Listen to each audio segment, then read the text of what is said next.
Hi, everybody. Okay, we're going to take a look at a reading related to the Stamp Act, which is this law that we've been discussing that relates to Britain taxing paper goods, or paper, I should say, and requiring the colonists to use paper with a certain stamp on it so that Britain could raise money to pay for the soldiers who were going to be in the colonies after the French and Indian War. So, very controversial law because it was made in Britain, introduced to the colonies without any kind of input. And that's one of the things we're going to discuss here, okay?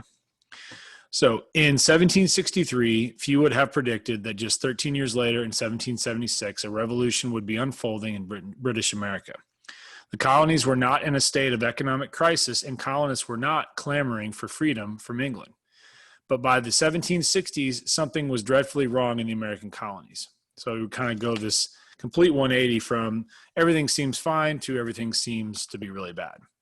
For more than a century and a half, Britain had allowed the colonies to more or less govern themselves. Suddenly, Britain was exercising direct influence over colonial life. In addition to restricting movement to the Western territories, Britain began enforcing its trade laws. The British began charging the American colonists taxes because the country needed money. The 7 Years' War, fought by many, 7 Years' War is another name for the French and Indian War, fought by many of Europe's great powers, had been expensive for England.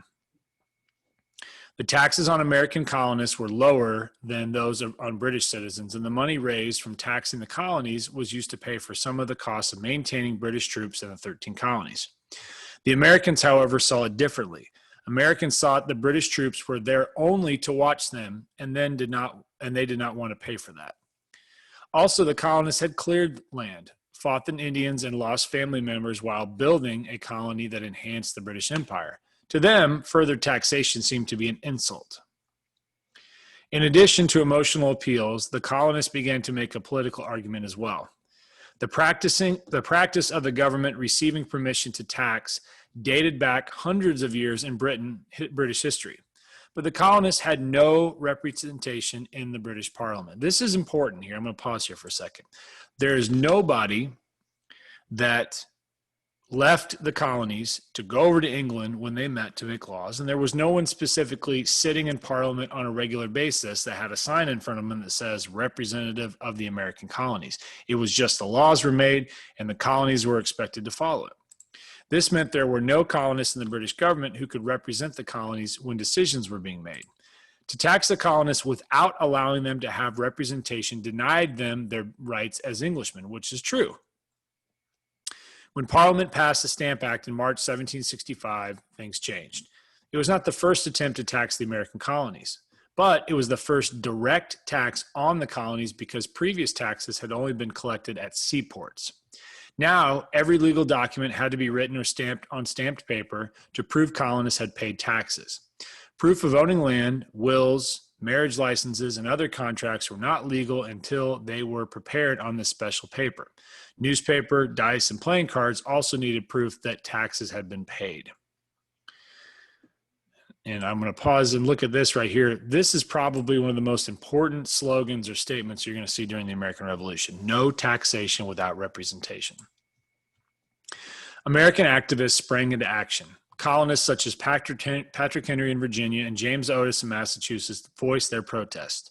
A meeting called the Stamp Act Congress was called in the colonies to decide what to do. No taxation without representation, the colonists insisted. Colonists were not merely griping about the Sugar Act and the Stamp Act, which were other taxes. They intended to place actions behind their words. They knew no colony acting alone could effectively send a message to the British King and Parliament. The appeals to Parliament by the individual groups had been ignored. It was James Otis who suggested a conference to agree on a united course of action. With that, the Stamp Act Congress convened in New York in 1865. This is the first time that we have representatives from several of the colonies meeting to show resistance to a British law. It's very significant. The Congress seemed at first to be a failure. Only 9 of the 13 colonies sent delegates. Delegates is another word for representative. Georgia, North Carolina, New Hampshire, and Virginia were not present. The Congress quickly became divided between those who wanted to act against no taxation without representation and others who wanted stronger measures against the British. This became the spirit of the Stamp Act Congress resolves. The Congress humbly acknowledged Parliament's right to make laws in the colonies. Only the issue of taxation was disputed. Every colony except one approved the Stamp Act resolves, which stated that the colonies must be represented in the government in order to be taxed. In the end, the widespread lack of cooperation from individual colonists did more to get rid of the Stamp Act than the meeting of delegates. But the action was significant. For the first time, delegates from differing colonies met to engage in a spirited debate. They discovered what they had in common. This was a small but important step toward the unity that would be necessary to declare independence from England. The colonists put their words into action and refused to buy British goods. This is what's called a boycott. Extreme groups such as the Sons and Daughters of Liberty did not hesitate to torment tax collectors or publish the names of those who did not refuse to buy the goods.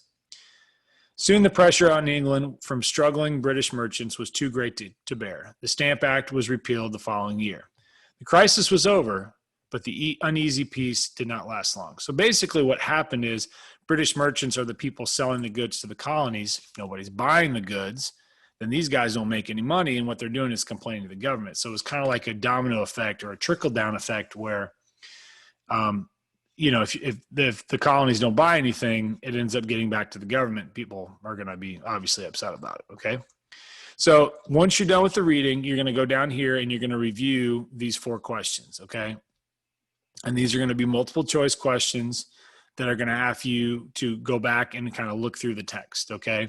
And so I would make sure that you take your time reading through these, and what you're going to do is you're going to highlight the question, and then you're going to submit it, okay? And you can do this through Notability. Just look for where it says Stamp Act Reading, or you can go to the Turn-In and submit it there, okay? The last thing you're going to do is go back to the course page for today, and you're going to look at a list of possible ways to protest the Stamp Act, and you're going to decide if it's effective or ineffective, and you're going to kind of think on that and give reasons why it may or may not work, okay? Talk to you soon.